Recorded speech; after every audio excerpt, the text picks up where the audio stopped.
Okay, next जो discussion है, obviously आप देख रहे हैं कि डिस्कशन ऑटोमेटिकली कंटिन्यू कर रही है। अब जो हमने डिस्कस करना है वो रिस्ट्रिक्टेड स्विच के बारे में शुरू कर, तो आइडियल स्विच को हमने देख लिया, उसकी कैरेक्टरिस्टिक्स वगैरह हमने देखी। अब हम बात करेंगे रिस्ट्रिक्टेड स्विच की, और यहाँ पे हम कंसिडर करेंगे वो प्रैक्टिकल इम्प्लीकेशंस जिसकी वजह से जो है आपकी रिस्ट्रिक्टेड स्विच या जो प्रैक्टिकल स्विच कहलाता है, प्रैक्टिकल में यानी कि जो रियल वर्ल्ड स्विच है प्रैक्टिकल, यहाँ पे मैं प्रैक्टिकल का लफ्ज़ लगा रहा हूँ, आप और भी लगा सकते हैं, यानी कि जो रियल वर्ल्ड स्विच है वो क्या है, तो वो उसकी तरफ हम जाते हैं। तो सबसे पहली जो थी हमने आपको जब मैंने बात की थी ऑन स्टेट की बात की थी आइडियल स्विच के अंदर, तो आइडियल स्विच में मैंने कहा था कि जी उसका it has the capability to carry very high current. अब हाई करंट की जो है, अगर किसी भी मैं प्रैक्टिकल स्विच में बात करता हूँ high current carrying capability, high current carrying, उसके अंदर प्रॉब्लम क्या होता है, और यहाँ से हम स्टार्ट करेंगे जो थोड़ी सी डिस्कशन है प्रैक्टिकलिटी सर, कि we always have material restrictions. Material restrictions, आप कहेंगे सर ये मटेरियल रिस्ट्रिक्शंस कहाँ से इसके अंदर इन्वॉल्व हो गई, वो क्या है? देखिए, पहली बात तो ये कि अगर कोई भी चीज़ जो है वो एक हाई करंट कैरी कर रही है, बहुत बड़ा करंट कैरी कर रही है, तो क्या है? पहली बात तो ये कि करंट है क्या? करंट जो होता है क्रिएट होता है flow of charge, flow of charge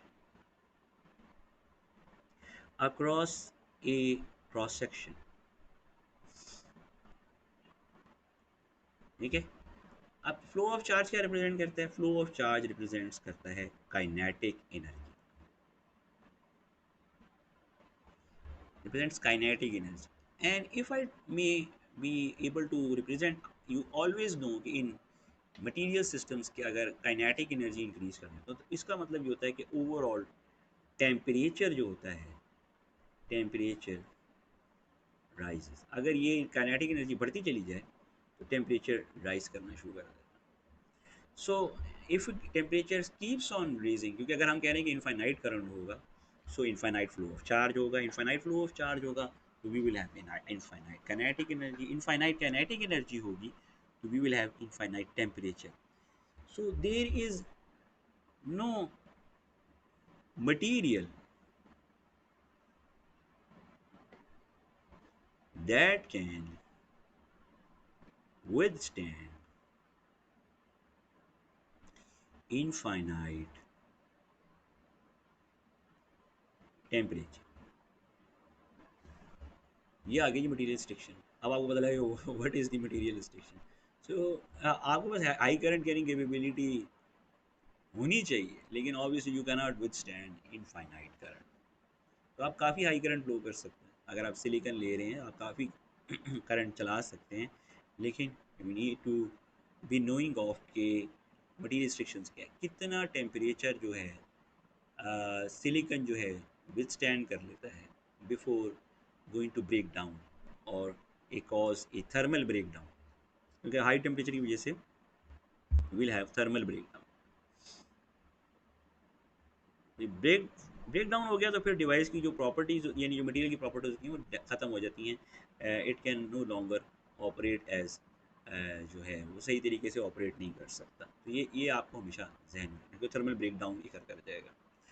अच्छा, आगे हम चलते हैं और बात करते हैं सेकंड कि जी ऑफ स्टेट।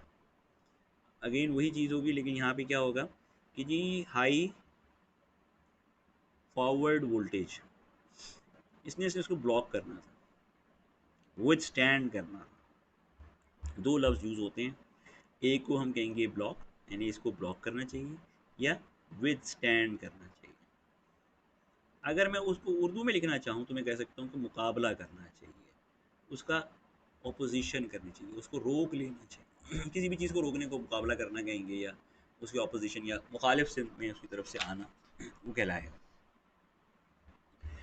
कहते कि ये तो इनफाइनाइट होना चाहिए जी आइडियल स्टेट।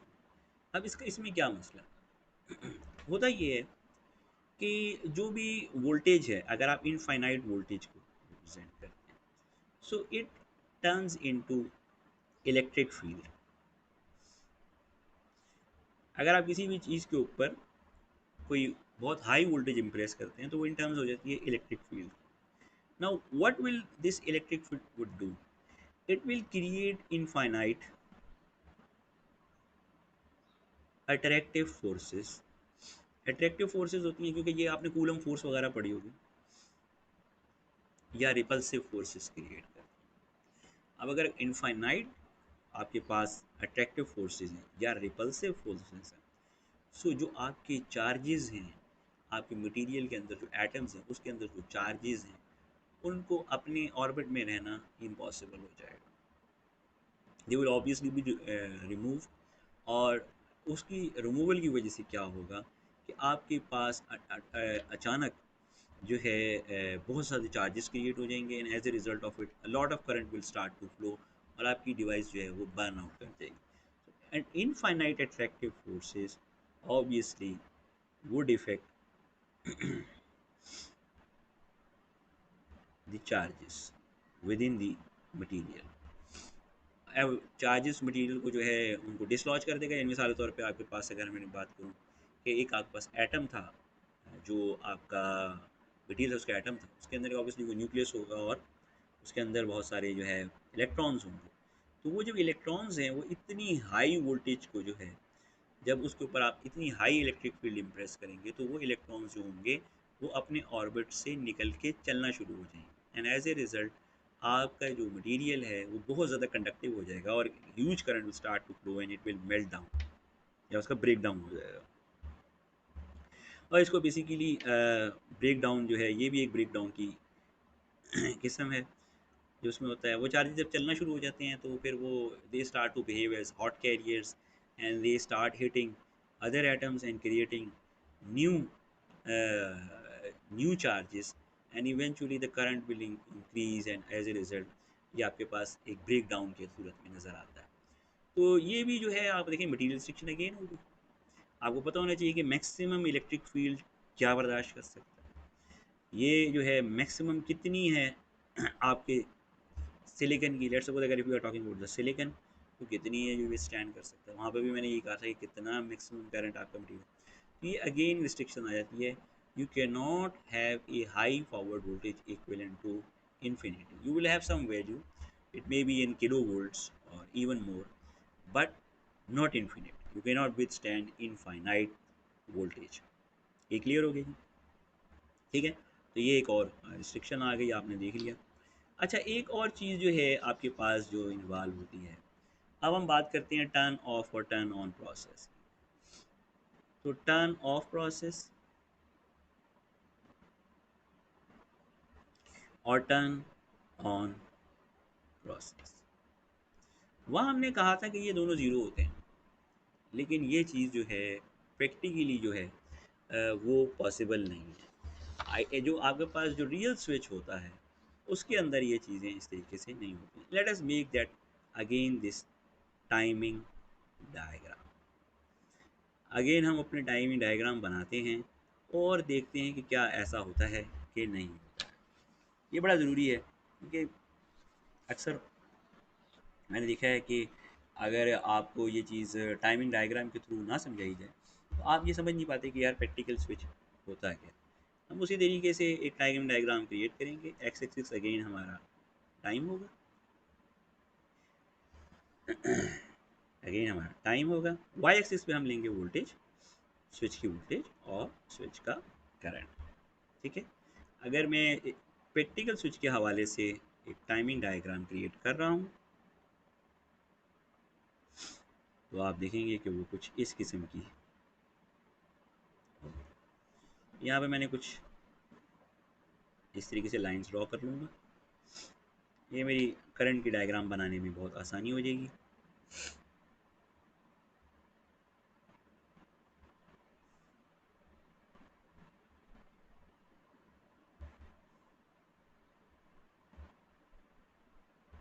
ये लीजिए, ठीक है। और इसमें अगर मैं कर दूं, अब यहाँ पे देखें तो ये हमारा टर्न ऑन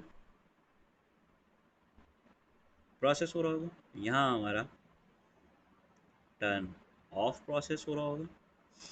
ठीक है, क्योंकि यहाँ अगर मैं देखूँ तो यहाँ पे ऑफ है आपके पास, ये फिर ट्रांजिशन आ जाएगी, यहाँ ऑन है, फिर ये ट्रांजिशन आ जाएगी यहाँ ऑफ। ठीक है, तो अब जो यहाँ पे वो ऊपर अगर मैं देखूँ तो वो इंस्टेंटेनियसली हो रहा था, लेकिन यहाँ पे ऐसा नहीं है, यहाँ पे आपके पास ऐसी चीज़ नहीं है। तो अगर ऑब्वियसली अगर मैं टर्न ऑन प्रोसेस की बात करूँ या टर्न ऑफ प्रोसेस की बात करूँ, तो टाइमिंग्स जो होंगी वो ज़ीरो के बराबर नहीं होंगी, there would be obviously some times involve, और वही हम देख रहे हैं कि प्रैक्टिकल स्विच के अंदर क्या क्या टाइम्स इन्वॉल्व होंगे। तो यहाँ पे मुझे साफ नज़र आ रहा है कि जो टर्न ऑफ प्रोसेस है इंस्टेंटेनियस नहीं रहा, इसी तरीके से टर्न ऑन प्रोसेस जो है वो भी टर्न ऑन प्रोसेस इंस्टेंटेनियस नहीं रहा, और आपका टर्न ऑफ प्रोसेस जो है there always be some time involve in this thing. तो ये चीज़ आ गई थी। अगर मैं ये कैरेक्टरिस्टिक्स जो बात कर रहा था, तो मैं ये करूँगा कि no longer zero, no longer zero. ये जो है बड़ा सिंपल है कि जी अगर हम इस चीज़ को कर दें, ठीक है। इसके अलावा कंट्रोलेबिलिटी की बात करते हैं। कंट्रोलेबिलिटी एक थी,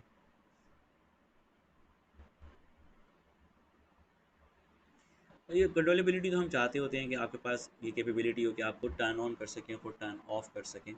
लेकिन प्रैक्टिकल स्विचेस के अंदर कभी कभी ये रिस्ट्रिक्शंस होती हैं कि आप कभी टर्न ऑन और ऑफ नहीं कर सकते, कभी आप ऑन करा लेते हैं ऑफ नहीं कर सकते। तो ये भी आपके पास प्रॉब्लम या आप जो है ये प्रॉब्लम फेस करते हैं, लेकिन it should have the capability. आप कोशिश करते हैं कि ऐसे स्विचेस बनाऊं जहाँ पे एटलीस्ट टर्न ऑन या ऑफ जो है आपके पास कंट्रोलेबल हो। लेकिन एक चीज़ जो है, आप कभी भी ज़ीरो पावर से इसको टर्न ऑन या ऑफ नहीं कर सकते। Power will always be involve in turning it on और ऑफ। तो ये ज़ीरो पावर से आप ये काम नहीं कर सकते। आप जब भी टर्न ऑन करवाएंगे या टर्न ऑफ करवाएंगे, कोई ना कोई पावर की जो है एक्सपेंडिचर लाजमी होगी। आपके पास जो रियल स्विच है या जो रिस्ट्रिक्टेड स्विच है, प्रैक्टिकल स्विच है, उसके अंदर ये चीज़ ज़रूर लाजमी हो। क्योंकि बहुत सारे लोग होते हैं वो जब ये पढ़ते हैं वो कहते हैं कि यार कंट्रोलेबिलिटी तो आपने कर ली, लेकिन ये कि इधर आपकी पावर इन्वॉल्व है। तो इसमें ये होता है कि बेसिकली हम कोशिश करते हैं कि आपके पास कोई छोटी सी पल्स देने से वो टर्न ऑन हो जाए, ऐसी डिवाइस बनाना जो एक पल्स से ट्रिगर हो जाए या पल्स से ले ले, या एटलीस्ट जो पावर आपका पास जो आ रही है, वोल्टेज और करंट जो इन्वॉल्व हो रहा है वो इस तरीके से हो कि आपकी पावर जो है वो वेरी नियर टू ज़ीरो या बहुत स्मॉल पावर इन्वॉल्व हो, लेकिन हमेशा कोई ना कोई पावर इन्वॉल्व होगी ज़रूर। ठीक है, एक चीज़ ये। अच्छा, प्रैक्टिकल स्विचेस की अगर आप एक और देखें कि हमारे पास ऑफ स्टेट के अंदर भी करंट है, ठीक है। ये ऑन स्टेट के अंदर भी हमारे पास जो है, ऑफ स्टेट में भी जो है आपके पास करंट चल रहा है। अगर यहाँ पे देखें ऑफ स्टेट के अंदर भी करंट है और यहाँ पे भी है, ठीक है। अच्छा, ऑन स्टेट में भी हमारे पास थोड़ा सा वोल्टेज ड्रॉप आ रहा है। तो मैंने ये पहले चीज़ें बताई थी, ऑन स्टेट ड्रॉप, इसको ज़ीरो होना चाहिए, लेकिन इंस्टेंट स्विच में ये ज़ीरो नहीं होगा। लीकेज करंट, इसको ज़ीरो होना चाहिए, लेकिन ये नहीं होगा, ठीक है। या आइडियल में जो बात कर रहा हूँ, ये दोनों चीज़ें वहाँ पर ये भी चीज़ें चेंज हो जाएंगी। अच्छा, सिमिलरली अगर हम यहाँ पे देखें तो हमारे पास इसको देख के आपको आइडिया हो जाएगा कि अब आपके पास D V by D T जो है वो इनफाइनाइट नहीं है, बल्कि कोई ख़ास वैल्यू होगी जो इधर से कैलकुलेट की जा सकती है। इसी तरीके से आपके पास जो D I by D T है वो इनफाइनाइट नहीं है, बल्कि कोई ख़ास वैल्यू होगी जो कैलकुलेट की जा सकती है यहाँ से, ठीक है। तो ये यहाँ से कैलकुलेट की जा सकती है, और D V by D T यहाँ से कैलकुलेट जा सकती है। They will always be non infinite, they won't be infinite, ठीक है। इसी तरीके से आपका जो प्रैक्टिकल स्विच होता है उसके अंदर एक और जो इम्पोर्टेंट बात है कि जो उसकी कोई ना ख़ास वैल्यू होती है आई स्क्वायर टी रेटिंग की। वो आपको पहले से बताते हैं कि भाई इतनी देर में फॉल्ट करंट सस्टेन कर सकता हूँ। इसके अंदर अंदर ही आपका फ्यूज़ जो है चल पड़ना चाहिए। तो ये फ्यूज़ रेटिंग को डिफ़ाइन कर रहा होता है, और ये बड़ी इंपॉर्टेंट होती है कि आप इससे, क्योंकि अगर इससे ज़्यादा करंट जाएगा, इससे ज़्यादा देर करंट अगर स्विच को बर्दाश्त करना पड़े, तो स्विच जो है वो डैमेज हो जाएगा, ख़राब हो जाएगा, ठीक है। ये चीज़ हो गई। I think so most of the characteristics मैंने रिस्ट्रिक्टेड स्विच और प्रैक्टिकल स्विच, आइडियल स्विच के हवाले से डिस्कस कर दी हैं। I hope so you will basically study them and will understand them, और if you have any queries you can basically connect with me. I will try to address them. So this is the topic related to the switch that we have discussed. मैंने जिस तरीके से आपको शुरू में बताया था कि we basically work with the ideal model, ideal चीज़ को लेके चलते हैं, देखते हैं कि उसकी क्या है, और फिर प्रैक्टिकलिटीज़ को इन्वॉल्व करते हुए हम लोग आते हैं अपने नॉन प्रैक्टिकल या रिस्ट्रिक्टेड स्विचेस की तरफ. So we have completed this discussion. Thank you.